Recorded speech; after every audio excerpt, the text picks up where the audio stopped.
nama saya Rafael Subandar Tukan. Saya mahasiswa Fakultas Hukum UNTAP Surabaya dengan NIM 13120000316. Di sini saya bersama Bapak Marlon Limbong SH selaku pimpinan kantor hukum Marlon Limbong and Partners. Sekarang saya akan melakukan wawancara agar bisa memenuhi kriteria magang saya. Pak, selamat siang Pak. Siang. Ya. Ya, gimana Mas Saya Rafael? bertanya tentang surat kuasa Pak. Surat kuasa. Ya. Ya. Di dalam surat kuasa terdiri dari apa aja? Di dalam surat kuasa terdiri satu. Yang pertama adalah nama, alamat, identitas yang lengkap pemberi kuasa. Selanjutnya yang kedua, identitas, nama dan alamat lengkap penerima kuasa, yaitu kantor advokat. Nah, udah itu aja. Maksud dari surat kuasa itu? Tujuan untuk dibuatnya surat kuasa yang pertama adalah si pemberi kuasa menunjuk kuasa untuk menangani atau mendampingi atau mewakili suatu perkara di kantor polisi maupun di pengadilan negeri. Di dalam kantor, di dalam surat kuasa mengapa ada pasal-pasalnya? Dicantumkan pasal-pasalnya.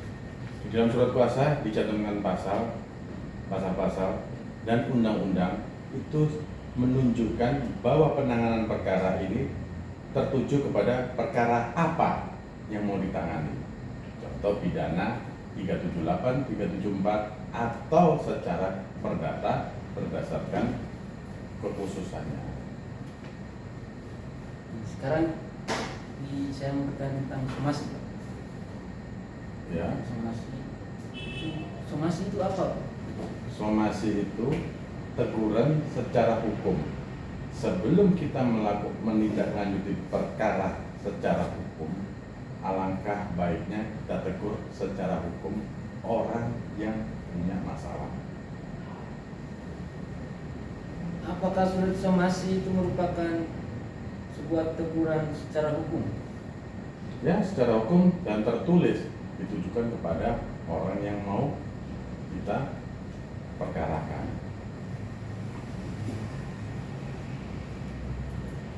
Dalam somasi itu berisi apa saja? Teguran, ya, satu teguran. Kedua, isi dia memberikan klarifikasi, mengundang dengan adanya etikat baik, apakah ada win-win solution sebelum kita melangkah ke proses hukum. Sekarang saya mau bertanya tentang pendampingan klien.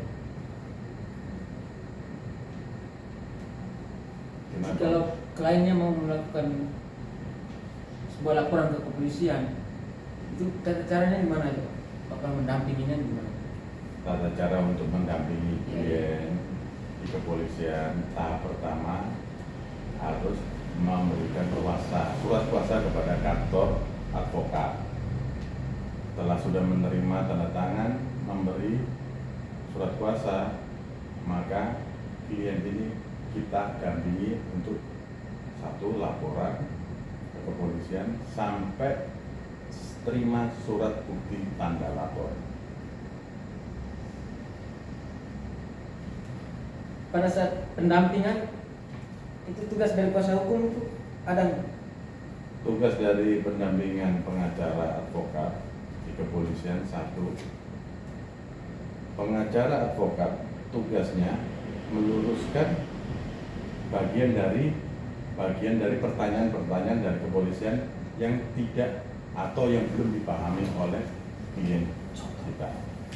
Contohnya seperti apa? Contohnya satu, apabila ada penyimpangan dari kepolisian pertanyaannya yang tidak ada hubungannya dengan kasus tersebut, maka tugas dari advokat bisa menyangkal.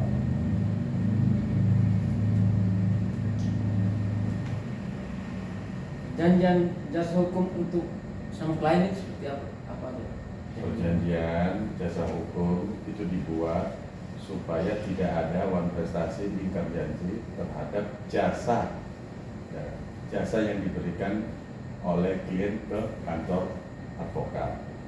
Nilai besarannya berapa, jumlahnya, sukses fee-nya berapa, itu tertera secara tertulis. Nah, maka apabila terjadi wan prestasi, si klien tersebut bisa kita gugat.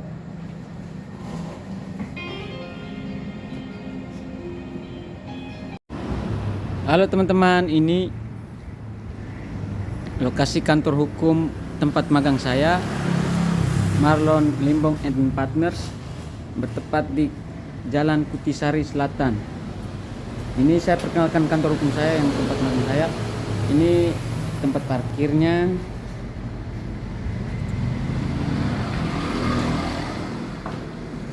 Di sini ada Mas Abang Fran.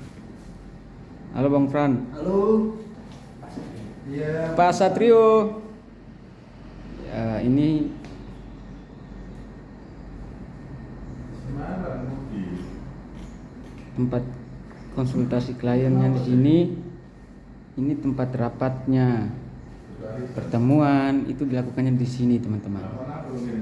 Halo Pak Satrio. Halo. Salam. Selamat siang Pak Satrio. Siang. Di sini ada Ibu Selvi sama Pak Marlon sebagai pimpinan kantor. Halo Ibu Selvi. Halo Pak Marlon. Di sini bidangnya Pak Marlon sebagai pimpinan ini. Selaku pimpinan.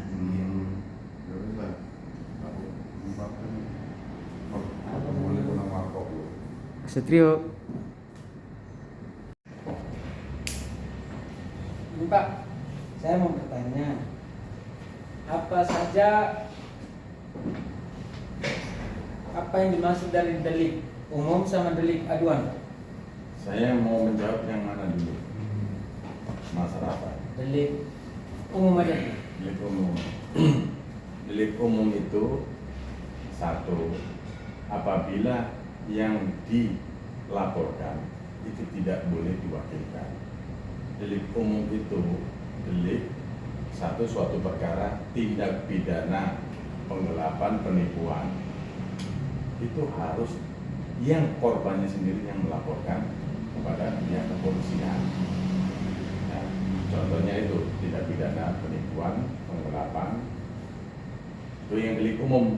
Arti dari delik umum. Nah, arti dari delik aduan, contohnya adalah satu, terjadi pembunuhan,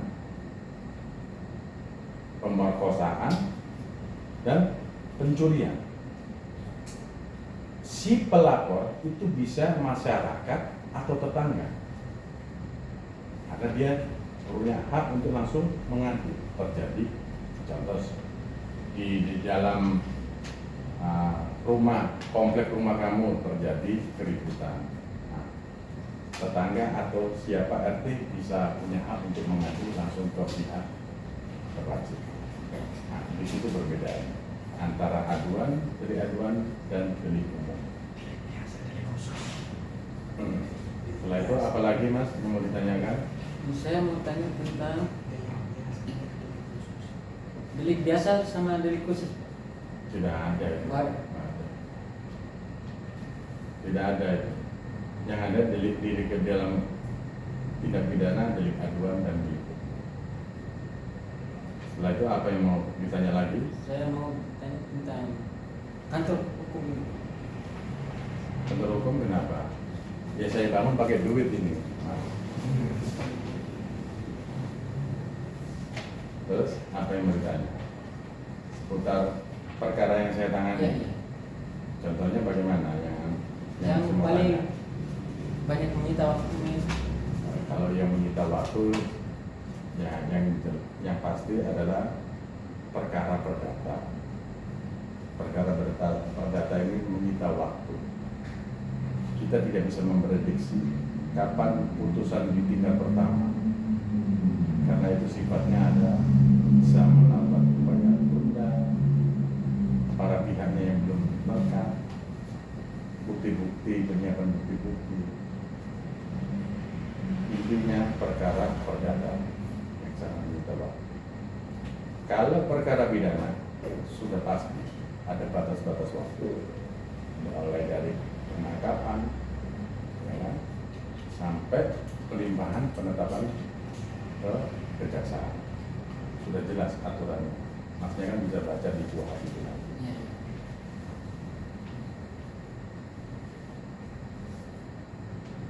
Setelah itu,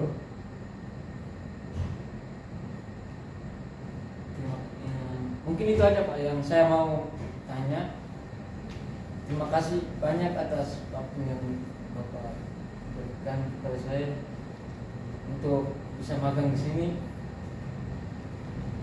ya semoga kamu cepat lulus ya dan rajin-rajin. Amin Pak. Apa tanggapan Bapak tentang saya? Wah, kamu sangat rajin sekali setiap magang ke sini. Datang tidak pernah terlambat, ya kan? Cuma yaitu satu, rokok dikurangi ya Mas ya, selama magang. Saya tidak melarang. Ya, oke, sudah cukup. Ada yang mau ditanyakan lagi, Mas Rafael? Jadi, Oke.